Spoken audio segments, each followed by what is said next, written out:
হুর জান্নাতের একটি বিশেষ নিয়ামত। জান্নাতে রমণীদের কোরআনের ভাষায় বলা হয় হুর।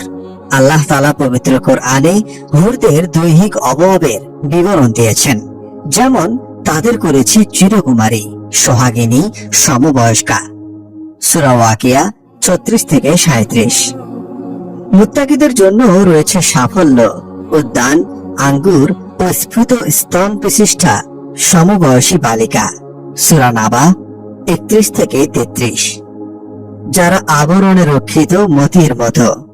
সূরা ওয়াকিয়া 23। আরো ইরশাদ করেছেন, সেখানে তাদের সোনার কাগনে সজ্জিত করা হবে। সেখানে তারা সূক্ষ্ম ও পুরু রেশম ও কিংখাবের সবুজ বস্ত্র পরিধান করবে এবং উপবেশন করবে উঁচু আসনে, বালিশে হেলান দিয়ে। চমৎকার পুরস্কার ও সর্বোত্তম আবাস। সূরা কাহাফ আয়াত 31। তাদেরকে এর পূর্বে কোন ইনসান বা জিন স্পর্শ করেনি।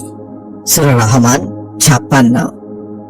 আল্লাহ তাআলা জান্নাতি পুরুষদের সঙ্গে তাদের বিয়ে দিবেন। পবিত্র কোরআনে এ সম্পর্কে ইরশাদ হয়েছে, আর আমরা তাদেরকে বিয়ে দেব ডাগর নয়না হুরদের সাথে। সূরা দুখান 53-54। এবং তারা সেখানে থাকবে চিরকাল। সূরা বাকারা 25। প্রিয় নবী সাল্লাল্লাহু আলাইহি ওয়াসাল্লাম ইরশাদ করেছেন, জান্নাতি রমণীদের পরিহিত পোশাক ভেদ করে তাদের পায়ের গোছার শুভ্রতা এবং অস্থি মজ্জা দেখা যাবে। কারণ তাদের সম্পর্কে আল্লাহ তাআলা বলেন, যেন তারা পদ্মরাগ ও প্রবাল। আর পদ্মরাগ এমন স্বচ্ছ পাথর যার ভেতরে কোনো সুতা প্রবেশ করালে তা বাইরে থেকে দেখা যায়। তিরমিজি 2532। জান্নাতে মুমিনদের জন্য মতির গাঁথনি করা একটি তাঁবু আছে। এর উচ্চতা 30 মাইল। এর প্রত্যেক কোণে মুমিনদের জন্য এমন নারীরা থাকবে যাদের কেউ দেখেনি। সহিহ বুখারী 2993। হাদিসে মহানবী সাল্লাল্লাহু আলাইহি ওয়াসাল্লাম জান্নাতি হুরদের রং সম্পর্কে জানিয়েছেন। জান্নাতি রমণীদের 4 রঙে সৃষ্টি করা হয়েছে, যেমন সাদা, হলদে, সবুজ ও লাল। তাদের দেহ জাফরান, মৃগনাভি, আম্বর ও কাফর দ্বারা সৃষ্টি। তাদের চুল লবঙ্গ দ্বারা সৃষ্টি। পা থেকে হাঁটু পর্যন্ত সুগন্ধি জাফরানের দ্বারা সৃষ্টি। হাঁটু থেকে নাভি পর্যন্ত মৃগনাভির দ্বারা তৈরি। নাভি থেকে ঘাড় পর্যন্ত আম্বরের তৈরি। ঘাড় থেকে মাথা পর্যন্ত কাফুরের তৈরি।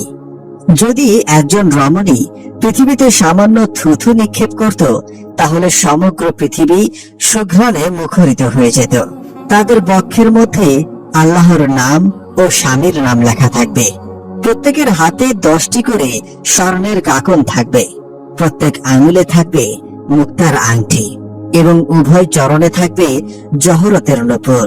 হাদিসে এসেছে, জান্নাতি কোনো মহিলা যদি দুনিয়াবাসীদের প্রতি উকি দেয়, তাহলে আসমান ও জমিনের মাঝে সবকিছু আলোকিত এবং সুরভিত হয়ে যাবে। আর তার মাথার ওড়না দুনিয়া ও তার সবকিছু থেকে উত্তম। সহিহ বুখারী 2796। তাদের মন, প্রাণ এবং দৃষ্টি তাদের স্বামীদের কাছে আবদ্ধ থাকবে। ফলে নিজ স্বামীদের ছাড়া অন্য কাউকে তারা কামনা করবে না। প্রতিনিয়ত তাদের রূপ লাবণ্য বৃদ্ধি পেতে থাকবে।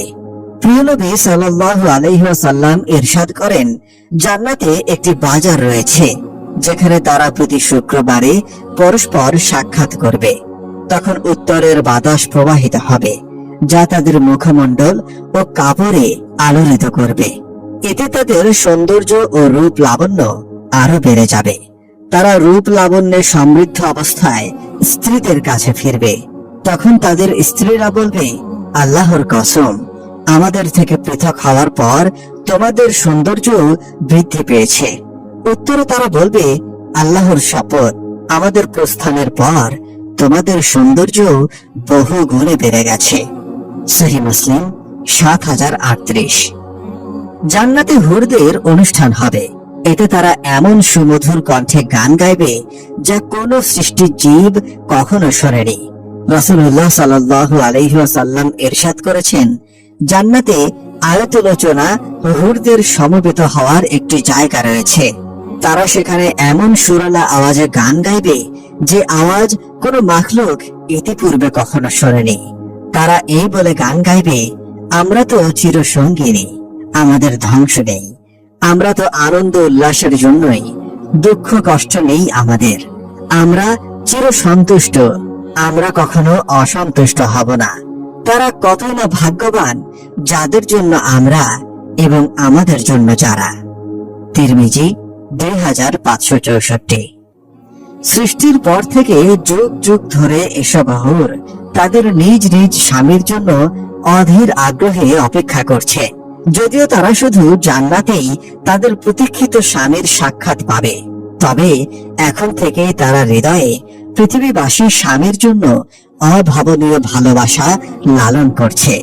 প্রিয় নবী সাল্লাল্লাহু আলাইহি ওয়াসাল্লাম ইরশাদ করেন, পৃথিবীর কোন নারী যদি তার স্বামীকে কষ্ট দেয়, তখন তার জন্য নির্ধারিত হুর বলে, হে হতভাগিনী, তুমি তাকে কষ্ট দিও না, আল্লাহ তোমাকে ধ্বংস করুন। তিনি তো তোমার কাছে কয়েকদিনের মেহমান, অচিরেই তিনি তোমাকে ছেড়ে আমাদের কাছে চলে আসবেন। তিরমিজি 1174। হুরদের থুথুর বর্ণনা দিতে গিয়ে ইবনে আব্বাস রাদিয়াল্লাহু আনহু বলেন, বেহেশতে এক প্রকার হুর আছে যাদের বলা হয় লোয়াব। তারা যদি দুনিয়ার সাগরে মুখের থুথু বা লোয়াব নিক্ষেপ করত, তাহলে সাগরের সব জলরাশি মিষ্টি হয়ে যেত। তাদের বুকে লেখা থাকবে, যারা আমার মতো হুর পেতে পছন্দ করে তারা যেন আমার প্রভুর আনুগত্যের আমল করে। আত-তাযকিরা পৃষ্ঠা 518 থেকে 519। আল্লাহ তাআলা মুসলিম উম্মাহকে কোরআন সুন্নাহ অনুযায়ী আমল করার তৌফিক দান করুন। আমিন।